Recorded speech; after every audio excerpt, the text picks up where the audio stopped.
અમદાવાદ જ્યાં શિક્ષક પર વિદ્યાર્થીનીની સાથે છેડતીના આરોપ લાગતા શિક્ષણ જગત ફરીથી શર્મસાર થયું છે। ગાયકવાડ હવેલી પોલીસ સ્ટેશનમાં ફરિયાદ પ્રમાણે પ્રજ્ઞાચક્ષુ સંગીતના શિક્ષક રણછોડ રબારીએ સગીરા સાથે શારીરિક અડપલા કર્યા। આ કેસમાં પોલીસે ગુનો નોંધી આગળની કાર્યવાહી શરૂ કરી છે। ફરી એક વખત ગુરુ શિષ્યના સંબંધને લાંછન લગાડતી ઘટના અમદાવાદમાં બની છે।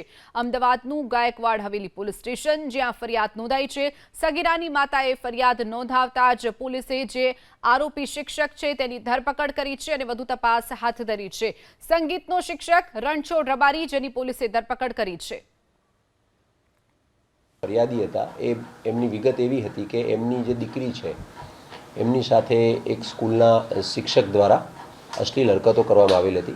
સદર બાબતમાં તાત્કાલિક પ્રાથમિક તપાસ કરવામાં આવી હતી અને પ્રાથમિક તપાસને અંતે જે અશ્લીલ હરકત કરનાર જે સરકારી શિક્ષક હતા એમની ઓળખાણ થતાં એમની પૂછપરછ કરવામાં આવી હતી અને આવી હરકતની ફરિયાદ હોય સદર બાબતે ગઈકાલે ગુનો દાખલ કરવામાં આવ્યો છે। માતાનું પ્રાથમિક પૂછપરછમાં એવું આવ્યું હતું કે દીકરીને થોડો દુખાવો થતો હતો। એના અનુસંધાનમાં એમને કોઈને બતાવ્યું અથવા પૂછ્યું ત્યારે દીકરી સાચું બોલે છે અને કહે છે કે મારી સાથે લગભગ 10 દિવસથી આ પ્રકારનું થાય છે। એટલે પછી માતાએ દીકરી સાથે અત્રે ફરિયાદ આપેલ હતી।